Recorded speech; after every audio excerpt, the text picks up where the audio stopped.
यह घटना कई साल पहले की है, जब मैं लगभग 10 साल का था। हम बिहार के एक गांव में रहते थे। एक बच्चे के रूप में जब मैं अपनी माँ के गर्भ में था, मेरी माँ के साथ एक अजीब घटना घटी जिसने मेरा जीवन हमेशा के लिए बदल दिया।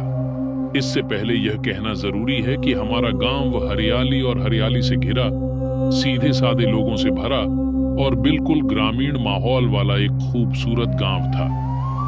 जब हम बहुत छोटे थे तो हमने देखा कि उस गांव में बिजली की एक बूंद भी नहीं थी। शाम के 7 बजे, यानी गहरी अंधेरी रात, जब मैं माँ के गर्भ में था, उस दिन शनिवार था, माँ रोज की तरह शाम 7 बजे खाना और पानी लाने के लिए बाहर जाती थी। हालांकि उस हालत में माँ का घर छोड़ना मना था, लेकिन आसपास कोई न होने के कारण माँ को पानी लाना पड़ा। नल के बगल में एक कुआं था। गर्मियों में कुएं में पानी इतना कम होता था कि माँ के लिए पानी निकालना मुश्किल हो जाता था। तैमा एक बड़े नीम के पेड़ के नीचे लगे नल से पानी लेने गई।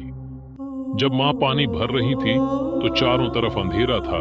अचानक उन्हें ख्याल आया कि नीम के पेड़ के नीचे बैठा कोई उन पर हंस रहा है। क्योंकि अंधेरा था, हंसी की आवाज सुनकर माँ के शरीर में ऐसा भाव आया कि अकड़ आने वाली ठंड। इससे पहले कि कुछ समझ आता, माँ ने नीम के पेड़ के नीचे की ओर देखा और एक छोटे से बच्चे को माँ की ओर देखकर मुस्कुराता देख हैरान रह गई। माँ ने सोचा कि यह पड़ोस में किसी का बेटा होगा, लेकिन इस बार यह बच्चा कहां से आ गया। माँ ने पूछा, यह लड़का तुम्हारा घर कहाँ है? लेकिन लड़के ने कुछ नहीं कहा। माँ ने आगे जो देखा उसके लिए वह तैयार नहीं थी। उसने बच्चे को बड़े भयानक आकार में बदलते देखा और माँ वहीं बेहोश हो गई। घर के सभी लोगों ने माँ को कुएं के किनारे पाया। ये मूल रूप से मेरे जन्म से पहले की बात है। फिर जन्म के बाद मैंने सुना कि मैं हमेशा ऊपर की ओर देखता रहता था और हर कोई कहता था कि मैं प्रेतबाधित हूँ। बचपन से ही मुझे कई तांत्रिक दिखाए गए थे।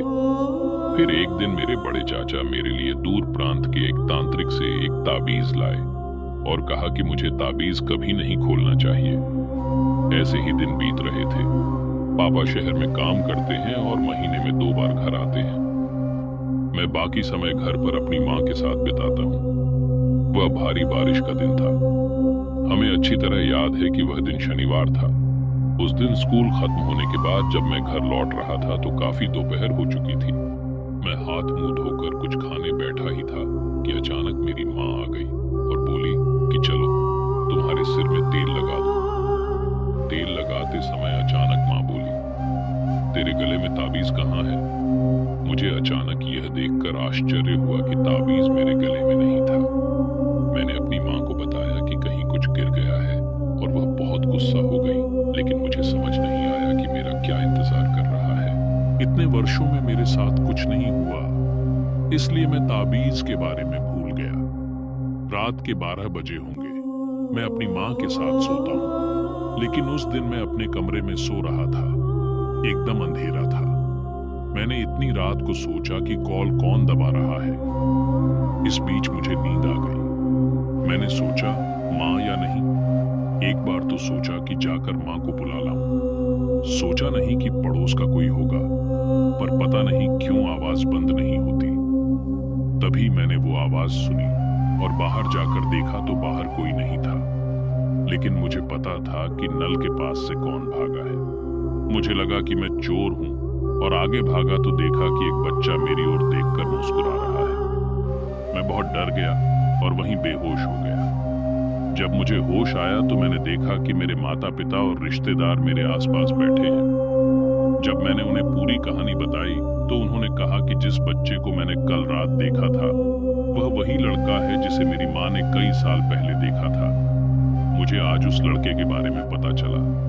लड़का जेल का लड़का था। लड़का बचपन में बहुत शरारती था और सारा दिन इधर उधर भागता रहता था। ऐसे ही भागते समय वह एक कार के नीचे आ गया और मर गया। उसका शव हमारे किनारे ही दफना दिया गया। तब मछुआरे और उसकी पत्नी ने हमारे परिवार की इस जमीन को बचाने के लिए काम छोड़ दिया। सब कुछ सुनने के बाद मैं अपने आंसू नहीं रोक सका। तब मेरे पिता ने मुझे फिर से एक ताबीज दिया और तब से मैंने उस बच्चे को फिर कभी नहीं